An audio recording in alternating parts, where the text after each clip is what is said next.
welcome to my YouTube channel. My name is David and in this video I'm gonna show you how to play Adventureland.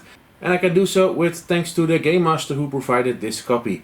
This is a game for 2 to 5 players where each player is gonna build attractions that hopefully will score them the most likes or points at the end of the game.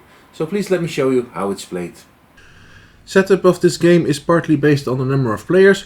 When playing with 2 or 3 players, you will remove the assignment cards with the blue dot from the game.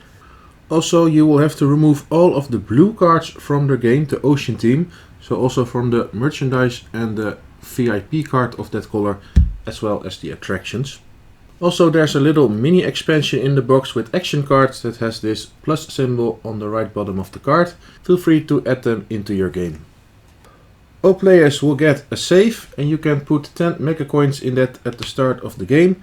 Also, you will receive 10 mega coins in your personal supply. These mega coins you can use for the auction. These mega coins are locked away. You can either use them to buy a new assignment card, a merchandise card or a handyman, or you can keep it until the end of the game, because at the end of the game each 5 mega coins in your save is worth 1 like, being 1 point. When playing with 2 players, each player will start with 20 mega coins in supply and 20 mega coins in the save. During the game there are 3 assignments available each round, but all players will also at the start of the game get 1 random assignment card. In this case, no crime. I get 6 likes, 6 points at the end of the game if I do not own any yellow attractions. Also, each player will receive 4 trade markers, because you're only allowed to buy at most 4 updates, being an assignment card, a handyman or the merchandise card. Buying such a card will cost you 10 mega coins. By the way, the setup tells you there are 5 handymans in the game, but there are only 4. The end of the game will be triggered when this card is revealed, and you will mix this card in with the draw pile. This contains both the attractions and the action cards. You will take the bottom 15 of them and shuffle the end of game card into the deck, into the last 15 cards, and then you will put that set of 16 cards underneath the draw pile, so you never know exactly when the game is gonna end. And when the card is revealed, the game ends immediately. No end of round, end of turns, nothing. We stop the game and we start counting our points, or likes in this case. Then we will roll the dice to see who will be the starting player, and that player will get the gorilla and the auction hammer. And that means that this player has to start the auction. Each round consists of 3 phases. Phase 1 is the auction, phase 2 is the player's turns, and phase 3 we're gonna roll for income. And when placing a bet, you're not bidding on a specific set of cards, we're just gonna bid for turn order, so the winner of the auction will get the first pick. The starting round will have 2 cards for each player to have a little jump start. In the next round there will be only 1 card in the offer for each player. I am allowed to start the auction with an offer of 0 mega coins. The next player will have to raise the bid or pass. If you pass, you are out for the remainder of this auction.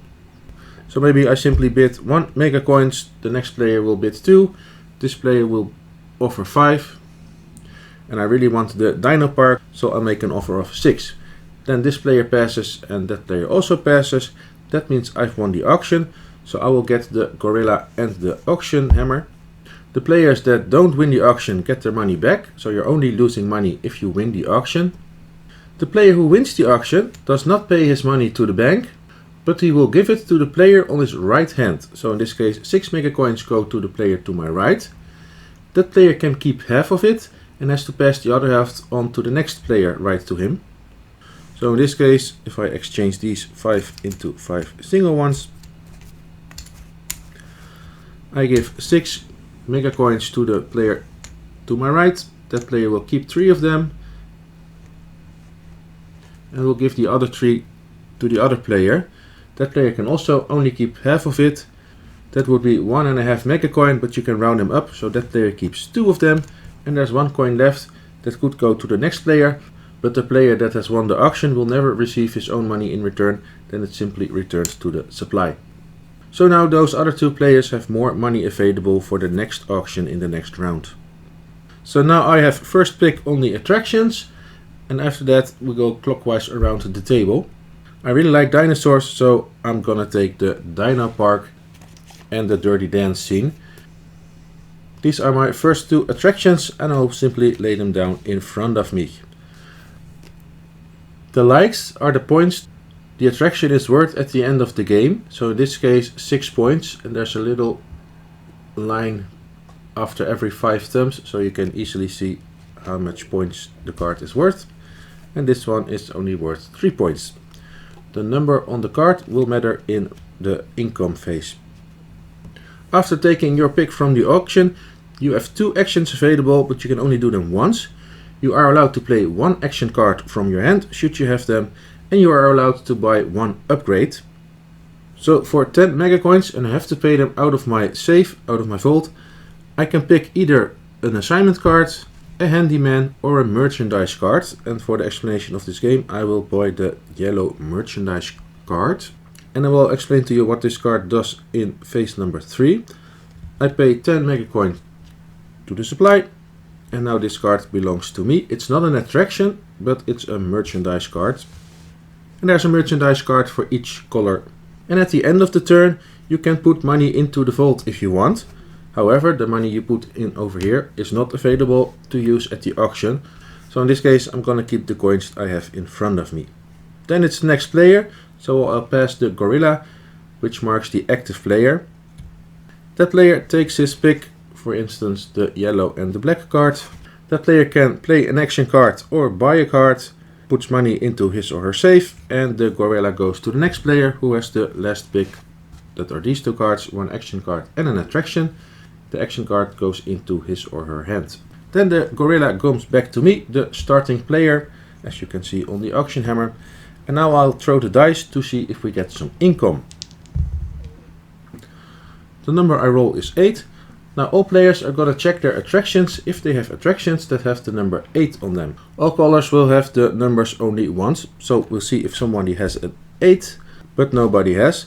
But if you have an attraction with the number that is rolled, the amount of likes is also the amount of money you will get.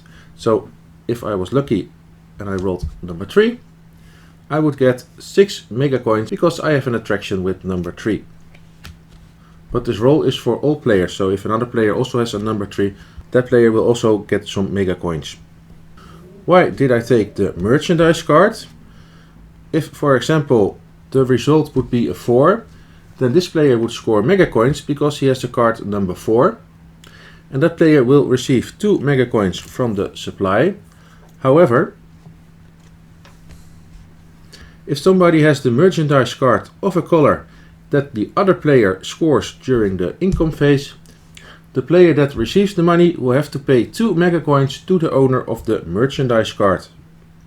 So this player will receive 2 mega coins, but also from the money he gets, he will have to pay 2 to me. So in this case, he will have to pay everything to me. So if later in the game that player buys the green merchandise card and there's a 3, I will get 6 mega coins, but since the other player owns the green merchandise card, from the 6 mega coins I receive, I have to give 2 to that player. If you score with a yellow attraction yourself, you do not get any bonus. Oops, I forgot, when I bought the merchandise crime, I have to pay 1 of my markers, because I can only buy an upgrade in this game 4 times. And this is a reminder of that. And now the round is done, so we're going to the next round.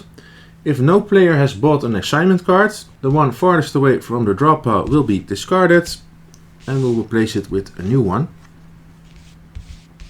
Should a player have bought an assignment card, then you don't remove one from the game and simply refill the offer. Then we will put 1 card in the market for each player, so from now on only 1 card. And again, this is a mix of action cards and attraction cards. And the player that won the auction in the previous round is also the starting player for the next round. So again, I will make an offer to have the first pick. So maybe I offer 2 mega coins. Then the next player will offer 4 mega coins. That player passes, I pass. So the auction is done. This player has won the auction, so he'll give the winning bid to the player to his right. That would be me. I get to get half of it, so 2 of them. And the other 2 I will give to the other player, who gets half of them, being 1 mega coin. And this one is left, so this returns to the supply. This player will take the yellow card because this player already has a yellow card and a yellow attraction, so we'll take this card. At the moment a player scores 2 attractions of the same color, the VIP of that color will visit that player. So in this case we have over here Jane Blonde, and you could put it in this little card holder and put it next to you. There are 2 advantages of having a VIP. At the end of the game this will be worth 5 points. But also from now on, if another player wants to take a yellow attraction from the offer, you will have to pay 1 mega coin to the player with the VIP of that color for each attraction in that color that player has. So if there would be a yellow card over here and I want it, I have to pay 2 mega coins in this case to that player. So the VIP will get you money if other players take that color. Of course, the more cards you will collect in that color, the more money other players will have to pay you to get those cards. Once another player has more attractions in the color of that VIP than you, the VIP thinks, well, you're not interesting anymore, I'm going over to the player that now has the most attractions in that color. So sometimes there's a little battle going on between players to have the right VIP.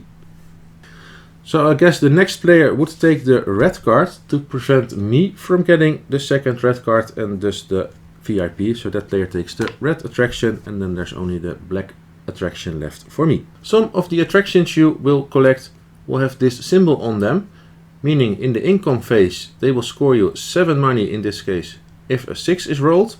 However, when the result is a number 2 or 3, this attraction goes into malfunction. It's not working anymore. In that case you will have to flip it upside down, or you can flip it face down. And you don't want your attractions to be in malfunction because now they don't count for the yellow attractions anymore because it's closed. So maybe you will even lose your VIP to someone. It does not generate income anymore if in the next round again a 6 would be the result. And also at the end of the game this would be worth no points because the attraction is not working. There is a way to fix this, and that is by having a handyman. For 10 money out of your vault you can buy 1 handyman card. This will be your personal, and this card goes straight into your play area and not into your hand. And the handyman allows you to repair 1 attraction. So if I want to fix this attraction, I will put the handyman other way around and I will restore the attraction, and now it's working again. You don't have to discard the handyman, you keep it in your area, but if you want to refresh the handyman so you can use him again, you will have to pay 5 mega coins. And if I bought a handyman I also had to pay 1 of the markers, so now I can only buy 2 more cards. And this player won the previous auction, so that player was the starting player for that round. And that is how play continues. Trying to get attractions that will score you the most points, maybe trying to get some VIP cards, merchandise cards to get more money, and also keep in mind of course your assignment cards, and maybe you can use your investments to buy new assignment cards, attain at least 3 attractions of the green color, build at least 1 attraction in each of the teams. For each attraction with a star you will gain 2 points, so some attractions have a star on top of them. And like I said, there will also be action cards in the offer, action cards you put in your hands, or it's personal you can put in front of you. And I will show you some of them. The toilet lady, each time when with the income, any toilet attraction that receives toilet money from the income will give a tip to the toilet ladies, and they will get 3 mega coins from the supply into your park. Also it's worth 2 points at the end of the game. With the remake, when the offer is placed, but before we're starting to bid, before the auction starts, you can play this card, remove all 3 cards and have the offer refreshed. In this case 3 because we're playing with 3 players, but the number of cards is the number of players. Could be tricky if there are not a lot of cards left anymore, maybe you trigger the end of the game. The Boo Award, of course you give this one to another player. This will give a penalty of 4 points to the other player. Pickpocket, you pick 1 player, you say how many mega coins you want to steal from that player, you roll the die, and if you roll higher or equal to the number you set, that is the number of mega coins you steal from that player. This one lets you exchange one of your attractions with an attraction from another player. Could be nice if you have a card that you don't want anymore because some of the assignments, or maybe that gives you the opportunity to take away the VIP from another player. Or how about sabotage, when you simply destroy one of your opponent's attractions.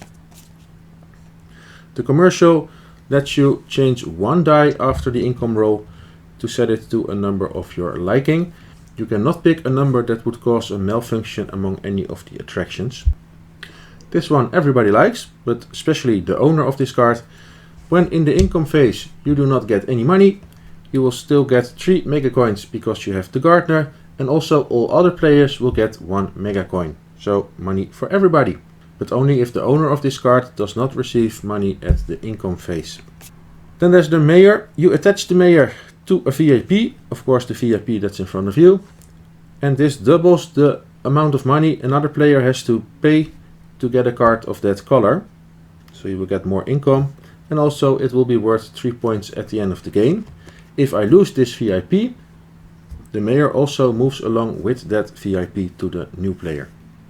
And for the last one I want to show is this techno team. If you have not used this team at the end of the game, it's worth 2 points. However, you can use this team to fix a malfunction attraction of another player, and then you take that attraction into your own park. And then you have to discard this card to the discard pile.